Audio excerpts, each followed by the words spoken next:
தவிர்த்து எவ்வளவு நேரடியாக நம்ம விவசாயிகிட்ட வாங்கும்போது விவசாயிகளுக்கும் பொறுத்த வரைக்கும் நல்ல ஒரு விலை கிடைக்குது. நம்மளுடைய என் கன்சியூமர்ஸ் நமக்கும் பொறுத்த வரைக்கும் நமக்கு கம்மியாக கிடைக்கிறதுக்கு வாய்ப்பு இருக்கு. விவசாயியை பொறுத்த வரைக்கும் இன்னொன்று நான் சொல்றது என்னன்னா, நான் சுற்றுச்சூழலை பற்றி பேசும்போது விவசாயம் பொறுத்த இயற்கை விவசாயத்தை நாம் பின்பற்ற வேண்டும். நம்ம பின்பற்ற முடியல, அட்லீஸ்ட் அதை நம்ம ஊக்குவிக்க வேண்டும்.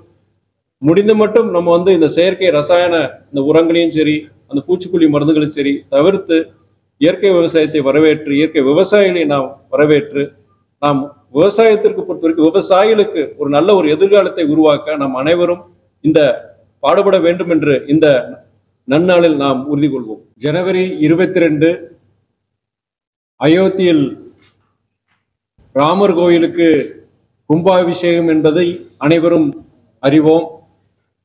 ஆனால் நேற்று கர்நாடகத்தில் பாரதிய ஜனதா கட்சியை சார்ந்த நாடாளுமன்ற உறுப்பினர் திரு அனந்தகுமார் ஹெக்டே என்பவர் பாபர் மசூதியை மட்டுமல்ல, இந்த நாட்டில் உள்ள பிற மசூதிகளையும் இடித்து அதில் கோயில்களை கட்டும் வரை நாங்கள் ஓய மாட்டோம் என்று பேசியுள்ளார். இது போன்ற மதவாத அரசியல் நம் நாட்டிற்கு பெரும் ஆபத்து. இளைஞர்களின் வாழ்க்கைக்கும் எதிர்காலத்தையும் சூன்யமாக்கிவிடும்.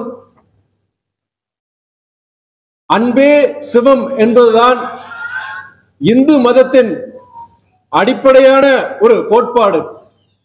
எந்த ஒரு மதமோ இறைவனோ மனிதர்களிடையே மோதல்களை ஏற்படுத்தி மனித உயிர்களை காவு வாங்கி கோயில்களை அமைத்து இறைவனை வழிபட வேண்டும் என்பதை வலியுறுத்துவது இல்லை. ஆனால் அயோத்தியில் ஒரு மசூதியை இடித்துவிட்டு அங்கே ஒரு கோயிலை எழுப்பியதன் மூலம் நாட்டிலே மதக்கலவரம் வெடித்து பல மனித உயிர்களை நாம் இழந்தோம். இந்து மதத்தில் ராமராஜ்யம் அதன்படி நாட்டில் உள்ள அனைத்து மக்களுக்கும் சமமான உரிமை, சம நீதி கிடைக்க வேண்டும் என்பதை வலியுறுத்துகின்றது. ஆனால் அதையெல்லாம் புறந்தள்ளிவிட்டு அரசியல் லாபத்திற்காக மத அரசியல் செய்து மனித உயிர்களை பலி வாங்குவதை அந்த ஸ்ரீராம கடவுளே ஏற்றுக்கொள்ள மாட்டார். இவர்கள் ராமருக்கு கோயில்களை கட்டலாம், ஆனால் உண்மையிலே இந்த நாட்டிலே ராமராஜ்யம் இல்லை என்பதுதான் அர்த்தம். மத வழிபாடு வேறு, மத அரசியல் வேறு. பாஜகவை பொறுத்தவரை மத அரசியல் செய்கின்றார்கள். அதற்கு ஒரு எடுத்துக்காட்டு தான் இந்த கர்நாடகாவில் அவர்களுடைய கட்சியின் நாடாளுமன்ற உறுப்பினரின் இந்த பேச்சு. மத வழிபாடு வேறு, மத அரசியல் வேறு. எந்த ஒரு மதத்திலையும் ஒரு குறிப்பிட்ட கோயிலை இந்த ஒரு மாஸ்க் அடிச்சுட்டு இந்த கோயிலை கட்டுங்க, இதனால ஒரு 4 பேருக்கு ஒரு சங்கடத்தை உருவாக்கி என்ன வழிபடுங்கன்னு எந்த கடவுளும் சொல்றது இல்லை. அதாவது அங்க அயோத்தியில பொறுத்த வரைக்கும் ஒரு சர்ச்சைக்குரிய விஷயம். அங்க ஏற்கனவே இருந்த ஒரு மாஸ்கை இது பண்ணிட்டு அங்க கோயிலை கட்டி இன்னைக்கு அதை அங்க ஒரு ராமர் கோயிலை அபிஷேகம் பண்றாங்க, கும்பாபிஷேகம் பண்றாங்க. இது பொறுத்த வரைக்கும் என்னன்னா, நான் ஒரு ஹிந்து தான். ஆனா இந்து மதத்தின் கோட்பாடுகளுக்கு படியே அது கிடையாது அவங்க செஞ்சது. அதனால இது பொறுத்த வரைக்கும் எனக்கு பொறுத்த வரைக்கும் அவரு இது போன்ற ஒரு நிகழ்ச்சிகளுக்கு தவிர்க்க வேண்டும் தான் சொல்லுவேன் நான். அது அவருடைய அந்த அதிமுக கட்சியின் தலைவருடைய அவர் நிலைப்பாடு. ஆனா பொறுத்த வரைக்கும் அவரு உண்மையா என்ன சொல்லியிருக்கணும், போகக்கூடாதுன்னு சொல்லியிருக்கணுமே தவிர இது முடிஞ்சவங்க போலான்னு சொல்றதே அது இங்கேயும் ஒரு கால் அங்கேயும் ஒரு கால்ங்கிற மாதிரி அர்த்தம் தான். ஒரு டெஃபினட்டா ஒரு ஸ்டாண்ட் எடுக்கணும் அவர். What is stand on this? அதாவது இன்னைக்கு ராமர் கோயில் கும்பாபிஷேகம் பொறுத்த வரைக்கும் அந்த நிகழ்ச்சி பொறுத்த வரைக்கும் எந்த தருணத்தில் நடக்குது, எந்த நிகழ்வு நடந்து இப்போ அந்த கும்பாபிஷேகம் பண்றாங்க, இதெல்லாம் அவருக்கு தெரியாம கிடையாது. அப்படி இருக்கும் பொழுது போறவங்க போலாம், இல்லைன்னா என்னால முடியல போகலன்னு சொல்றது இது சும்மா தட்டி, அதாவது அவர் வந்து என்ன சொல்றாருன்னா அது ஒரு அவர் சரியான நிலைப்பாடு எடுக்கலன்னு நான் சொல்ல முடியும். நான் டெல்லியில வந்து இப்போ உள்துறை அமைச்சர் அமித்ஷா போற வழியில இருக்கக்கூடிய ஒரு மசூதி வந்து போக்குவரத்துக்கு இடையூறாக இருக்கிறதாகவும் அதை இடிக்கணும்னு சொல்லி அந்த டெல்லி கார்பரேஷன் வந்து அதை நோட்டீஸ் அனுப்பியிருக்காங்க. அது ஒரு இஷ்யூவா இருக்கு. இது மாதிரியான பாஜகவோட செயல் திட்டம் ஒவ்வொன்றாக வந்து அமல்படுத்தப்பட்டு இதுக்கு மதிமுக தரப்புல இருந்து என்ன மாதிரியான இது நீங்க சொல்ற இந்த பர்டிகுலர் கொஸ்டின் நான் பதில் சொல்ல முடியும். ஏன்னா இன்னைக்கு ஒரு ஆக்கிரமிப்புகள்ங்கிறது பாத்தீங்கன்னா அது ஒரு ஒரு ஒரு கோயிலை கட்டியோ இல்லாட்டி ஒரு மசூதியை கட்டியோ இல்லாட்டி அந்த இடத்துல ஏதோ இந்த மாதிரி பண்ணி அவங்க ஆக்கிரமிப்புகள் பண்றாங்க. அது நாடு முழுவதும் நீங்க மதுரையில இருந்து நீங்க திருச்சி மெட்ராஸ் எல்லா இடத்துலயும் நீங்க பார்க்கலாம். நீங்க அது வந்து நீங்க மசூதியா இருந்தாலும் சரி கோயிலா இருந்தாலும் சரி ஆக்கிரமிப்பு பேர்ல அது இருந்துச்சுன்னா அது கண்டிப்பா அது அகற்றப்பட வேண்டும். அது எந்த கடவுளும் அதை வந்து மறுக்க போறது கிடையாது. அது நான் வந்து அதுல நான் மாற்றுக்கிறது கிடையாது.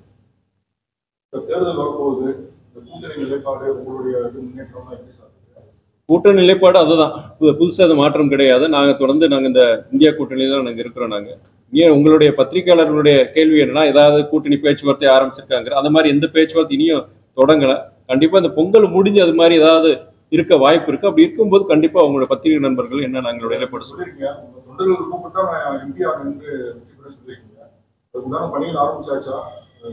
இல்ல அது நான் நிக்கிறது வேலை பார்க்கறது ஒரு பக்கம் இருக்கட்டும். பொதுவா வந்து இந்த நாடாளுமன்ற தேர்தலை பொறுத்த வரைக்கும் மதிமுகவின் பங்களிப்பு இருக்கும். குறிப்பா இந்தியா கூட்டணியில் உள்ள அனைத்து கட்சியின் வேட்பாளர்கள் அவங்க வெற்றி பெறுவதற்கு மதிமுக பங்களிப்பு கண்டிப்பா இருக்கணும், சிறப்பா இருக்குன்னு சொல்லிட்டு நாங்க இது வரைக்கும் கிட்டத்தட்ட ஒரு 6 இடங்கள்ல வந்து நாங்க அந்த அந்த நாடாளுமன்ற அந்த செயல்வீரர் கூட்டம் நடத்தி இருக்கிறோம். நாங்க அந்த கூட்டத்தை பொறுத்த வரைக்கும் booth committees booth agents appoint பண்றது, அதே மாதிரி எங்களுடைய இந்த தேர்தலுக்கு உண்டான நிதி அதையும் பொறுத்த வரைக்கும் ஒவ்வொரு மாவட்டத்துக்கும் அதுக்கு ஒரு டார்கெட் வச்சு மாவட்ட செயலாளர்களே சொல்லியிருக்கிறாங்க இந்த இவ்வளவு தூரம் நாங்க நிதி நாங்க திரட்டுவோம்னு சொல்லி ஒரு வாக்குறுதி கொடுத்துருக்காங்க. அதே நேரத்துல இந்த தேர்தலை பொறுத்த வரைக்கும் நம்ம எப்படி செயல்படணும், தேர்தல் அந்த யுக்திகள் எப்படி என்னவா இருக்கணும், எப்படி இருக்கணுங்கிறத நாங்க எங்க கட்சியில பேசியிருக்கோம். அதனால வந்து நான் நிக்கிறது ஒரு பக்கம் இருக்கட்டும், அதை பத்தி நாங்க அதுக்கு முக்கியத்துவம் கிடையாது. முக்கியம் என்னன்னா வருகின்ற தேர்தலில் நம்முடைய மதிமுகவின் பங்களிப்பு இந்தியா கூட்டணியில் சிறப்பாக இருக்க வேண்டும் என்பதுதான் எங்களுடைய. ஒவ்வொரு தேர்தலையுமே மதிமுக கட்சியோட தொண்டர்கள் என்ன விருப்பப்படுறாங்க அதை வந்து பூர்த்தி செய்யறதா கட்சியுடைய தலைமையின் கடமை. இந்த தேர்தலை பொறுத்த வரைக்கும் தொண்டர்களுடைய விருப்பம் என்னன்னா அவங்க குறைஞ்சபட்சம் இத்தனை தொகுதிகளாச்சும் நம்ம கேட்கணும், அதே நேரத்தில் நம்ம சின்னத்துல நிக்கணுங்கிறது அவங்களுடைய விருப்பம். அதை நான் பல பிரஸ் மீட்ல நான் சொல்லியிருக்கிறேன். நான் இந்த மாதிரி வந்து அது எங்களுடைய விருப்பம். அந்த விருப்பத்தை வந்து எங்களுடைய கூட்டணி தலைமை நம்முடைய முதலமைச்சர் அண்ணன் தளபதி அவர்கள் நிறைவேற்றுவாருங்கிற நம்பிக்கை எங்களுக்கு எல்லாருக்கும் இருக்கு, தொண்டர்களும் இருக்கு. இன்னொன்று என்ன முக்கியமான விஷயம், மெயினா பேச வந்தது என்ன, மெயினா வந்து இன்னைக்கு காலையில அந்த மாரத்தானை முடிச்சுட்டு வந்து நான் பேப்பர் படிச்சுட்டு இருந்தேன். அப்போதான் இந்த கர்நாடகாவில் இந்த பாஜக நாடாளுமன்ற உறுப்பினருடைய இதை பார்த்தேன். நான் அதனால தான் உடனே நான் பிரஸ் மீட் கூப்பிட்டேன். நான் வேற எதுக்கும் நான் மெயினாக கூப்பிடல, அதுக்காண்டி கூப்பிட்டேன். பட் இங்க எல்லாம் வந்ததுனால இன்னைக்கு நடந்த அந்த மாரத்தான் நிகழ்ச்சி பத்தி நான் சொல்லல. நான் சுருக்கமா நான் சொல்லிடுறேன். அதாவது மக்களிடையே குறிப்பா இளைஞர்களிடையே ஒரு சமூக நலன் கருதி ஒரு விழிப்புணர்வை ஏற்படுத்துவதற்காக தொடர்ந்து 14 ஆண்டுகளாக மறுமலர்ச்சி திராவிட முன்னேற்ற கழகம் புறநகர் வடக்கு மாவட்டம் அவங்க சார்பில் வந்து யானைமலை மாரத்தான்ங்கிற நிகழ்ச்சியை நாங்க சிறப்பாக நடத்திட்டு இருக்கிறோம். ஒவ்வொரு வருஷம் ஒரு தீம் இருக்கும். போன வருஷம் பொறுத்த வரைக்கும் அதாவது ஜாதி மத பேதங்களை கடந்து மனிதத்தை போற்றுவோம்ங்கிற இதுல நாங்க மாரத்தான் போட்டியை நடத்தினோம். இந்த வருஷம் நம்ம கட்சிக்காரங்க என்கிட்ட கேட்டாங்க எந்த தலைப்பு வைக்கலாம்னு சொல்லும்போது நான் பூமி தாயை காப்போம் அப்படிங்கிற தலைப்பை வைங்கன்னு சொல்லியிருந்தேன். நான் இன்னைக்கு அந்த கூட்டத்தில் கிட்டத்தட்ட ஒரு 500-1000 பேர் யங்ஸ்டர்ஸ் வந்து பார்ட்டிசிபேட் பண்ணாங்க அந்த மாரத்தான்ல. அந்த இளைஞர்கள்கிட்ட நான் மெயினா ஒரு என்ன கருத்தை கொண்டு போனேன்னா, சமீபத்துல உங்களுக்கு அங்க நமக்கு சென்னையில அந்த டிசம்பர் முதல் வாரத்துல மிக்ஜாம் புயல்னால பெரும் பாதிப்புகள் சென்னை மற்றும் பக்கத்துல இருக்கிற மாவட்டங்கள், அதே நேரத்துல தூத்துக்குடி திருநெல்வேலி 2 வாரம் கழிச்சு தூத்துக்குடி திருநெல்வேலி மாவட்டங்கள்ல கடும் மழையால உங்களுக்கு வரலாறு காணாத மழையால வந்து கிட்டத்தட்ட அங்கேயும் பெரும் பாதிப்பு. இங்க லட்சக்கணக்கான பேருக்கு வாழ்வாதாரம் போச்சு, வீடுகள் போச்சு, விவசாயிகள் தங்களுடைய பயிர்களை இழந்தாங்க. கிட்டத்தட்ட வந்து 2 சென்னை மற்றும் சென்னையை சுற்றி இருக்கிற மாவட்டங்கள் நம்மளுடைய தூத்துக்குடி திருநெல்வேலி மாவட்டங்கள்ல தனிநபர் சொத்து பொது சொத்துகள் இதனுடைய சேதாரம் பார்க்கும்போது கிட்டத்தட்ட 37,000 கோடிக்கு மேல சொல்லியிருக்கிறாங்க. அதுதான் நம்முடைய தமிழக அரசு இங்க ஒன்றிய அரசுக்கு நிவாரணம் கேட்டிருக்கிறாங்க. இவ்வளவு பாதிப்புகள், இவ்வளவு சேதாரம். இப்போ இதுக்கு முக்கிய காரணம் என்ன சொல்றாங்க? இது நேச்சுரல் டிசாஸ்டர் சொல்றாங்க. நேச்சுரல் டிசாஸ்டர் புயல்னால வந்தது, இல்லைன்னா இந்த மாதிரி கிளவுட் பர்ஸ்ட், மேக உடைப்பு, கனமழைனால இது வருதுன்னு சொல்றாங்க. ஆனா இதுக்கு முக்கிய காரணம் என்னன்னா, உங்களுக்கு எல்லாருக்கும் தெரியும், குளோபல் வார்மிங்கும் கிளைமேட் சேஞ்சும் தான். குளோபல் வார்மிங்கிறது தமிழ்ல நம்ம புவி வெப்பமடைதல் சொல்லுவோம், கிளைமேட் சேஞ்ச் காலநிலை மாற்றம்னு சொல்றோம் நம்ம. அப்போ அதுவுமே நேச்சுரலா நடக்கிறதுனால நம்ம. ஆனா இதை கொஞ்சம் நீங்க டீப்பா யோசிச்சு பாத்தீங்கன்னா, இந்த குளோபல் வார்மிங், புவி வெப்பமடைதலுக்கும் கிளைமேட் சேஞ்ச் காலநிலை மாற்றத்துக்கும் காரணம் என்ன? மனிதனின் பேராசைன்னு தான் சொல்லணும். அப்போ இந்த நம்ம இயற்கை பேரிடர்னு சொல்றதை விட இதை நம்ம மனிதனின் பேராசையால் உருவாகும் நம்ம பேரிடர்னு சொல்லலாம் நம்ம. இல்லாட்டி இதுதான் கரெக்டா இருக்குன்னு சொல்லிட்டு இன்னைக்கு அந்த யங்ஸ்டர்ஸ் கிட்ட நான் பேசுறேன். நான் இப்போ நம்ம இருக்கிறதா ஒண்ணு சொல்றேன் நான். நீங்க இந்த காலநிலை மாற்றத்தினாலையும் புவி வெப்பமடைதலாலையும் வருஷத்துக்கு வருஷம் நம்முடைய பூமியில வெப்பம் ஜாஸ்தியாயிட்டே இருக்கு உங்களுக்கு. அதே நேரத்துல இயற்கை சீற்றங்கள், இயற்கையின் சீற்றம், நீங்க இந்த மாதிரி சைக்ளோன்ஸ், சூப்பர் சைக்ளோன்ஸ், இதெல்லாம் ஜாஸ்தி ஆயிட்டே இருக்கு. உலகத்துல ஒரு பக்கத்துல பாத்தீங்கன்னா புயல் மழை, வெள்ள பாதிப்பு, இன்னொரு பக்கத்துல பார்க்கும்போது வறட்சி. நம்ம இந்த பூமியில வாழ முடியாத ஒரு சூழலை நோக்கி நம்ம போயிட்டு இருக்கிறோம். நம்ம ஒரு வீடு, நம்ம இருக்கிற வீடு நமக்கு பிடிக்கலன்னா மாத்திக்கலாம். நம்ம இருக்கிற ஊரு பிடிக்கலன்னா அடுத்த ஊருக்கு போய்க்கலாம். நம்ம மாநிலம் போய்க்கலாம், வேற ஒரு மாநிலத்தை போய் நம்ம வாழலாம். நாடே பிடிக்கலன்னு வச்சுக்கோங்க, நம்முடைய இடம்பெயர்ந்து இன்னொரு நாட்டுக்கு போயிடலாம். ஆனால் நாம் வாழ்கின்ற இந்த பூமியில் நம்ம வாழக்கூடிய அந்த சூழலை நம் இழந்தால் இன்னொரு உலகத்துக்கு நம்ம போக முடியுமா? Do we have another planet Earth? இதுதான் அந்த பசங்கிட்ட நான் சொன்னேன். நான் கிடையாது, இருக்கிறது ஒரே பூமி தான். இதுதான் நம்முடைய, அதுதான் அந்த பூமி தாயை நம்ம பாதுகாக்க வேண்டியது நம்ம அனைவரின், ஒவ்வொருத்தரின் கடமை அப்படின்னு சொல்லிட்டு மரக்கன்றுகளை நடுங்கள். நீர்நிலைகளை பாதுகாக்க வேண்டும். நீர்நிலைகளில் உருவாகும் இந்த ஆக்கிரமிப்புகளை நாம் அகற்ற வேண்டும். நீர்நிலைகளில் சாக்கடை மற்றும் தொழிற்சாலை கழிவுகள் கலப்பதை நாம் தடுக்க வேண்டும். இந்த மண்ணுக்கும் காற்றுக்கும் நீர்நிலைகளுக்கும் நீர்நிலைகளை மாசுபடுத்தக்கூடிய நெகிழிகளை, பிளாஸ்டிக்குகளை முடிந்தபட்டும் தவிர்க்க வேண்டும். துணிப்பையை நாம் பயன்படுத்த வேண்டும். இயற்கை விவசாயத்தை ஊக்கப்படுத்தி நாம் செயற்கையான அந்த ரசாயன உரங்களை, பூச்சிக்கொல்லி மருந்துகளை நாம் தவிர்க்க வேண்டும். இது போன்ற நடவடிக்கையில் நாம் ஈடுபட்டு நம்மளுடைய பூமி தாயை காக்க வேண்டியது நம்மளுடைய ஒவ்வொரு கடமைன்னு சொல்லிட்டு இன்னைக்கு நான் பசங்கிட்ட பேசினேன். இது ஒரு நான் பொலிட்டிக்கல் ஒரு மெசேஜ் தான்.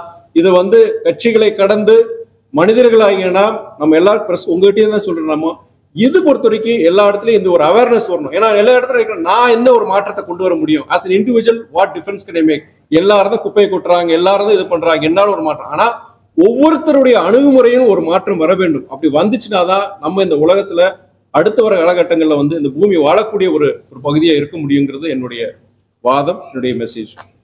நம்ம கட்சியோட நிலைப்பாடு இயற்கை பாதுகாப்பு. ஆனா சிப்காட் எக்ஸ்பான்ஷன், அப்ப பரந்தூர் ஏர்போர்ட் திமுக அரசு முன்னெடுத்த திட்டத்துக்குலாம் மதிமுக ஏதாச்சும்? என்கிட்ட ஒரு பிரஸ் மீட்ல ஒருத்தர் இதே மாதிரி உங்களை மாதிரி ஒரு 2 பேர் 3 பேர் கேட்டாங்க.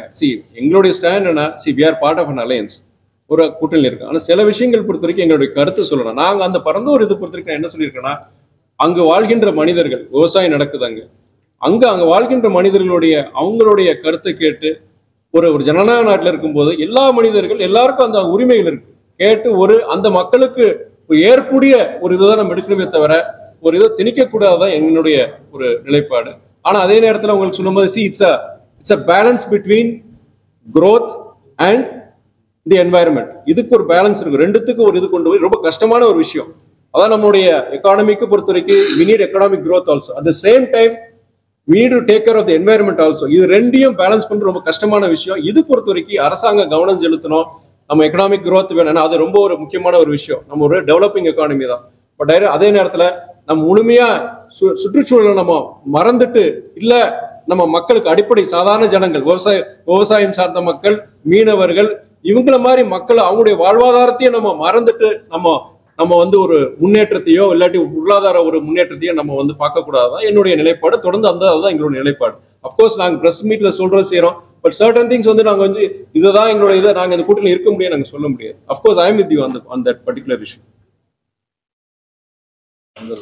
24 ஒரு 20 நிமிஷம் லேட் ஆயிடுச்சு. மறுபடியும் நான் எக்ஸ்கியூஸ் கேட்டுக்கிறேன். நான் நிறைய மக்கள்கிட்ட பேசும்போது இன்சூரன்ஸ் வந்துருதுங்க பணம் அதை வச்சு எதை பண்றாங்கன்னு சொல்றாங்க. இந்த உழவர் திருநாள் பொறுத்த வரைக்கும் விவசாயிகள் மகிழ்ச்சியாக இருக்க வேண்டும். அதற்குண்டான ஒரு தீர்வு அரசாங்கம் அரசியல் கட்சிகள் மக்களும் நம்மளும் நம்ம செய்யணும். முடிந்த மட்டும் நம்ம என்னன்னா இன்னைக்கு மீடியா மூலியமா நிறைய பேர் இப்படி ஒரு பிஜேபி ஒரு எம்பி இப்படி பேசியிருக்கிறாருங்கிறது மீடியா மூலியமா இன்னைக்கு பப்ளிக் போய் சேரும். அதுக்காண்டியதான் மெயின் அந்த மேட்டர் தாங்க. அதை விட்டுட்டு மற்றதெல்லாம் போட்டுறாதீங்க ப்ளீஸ்.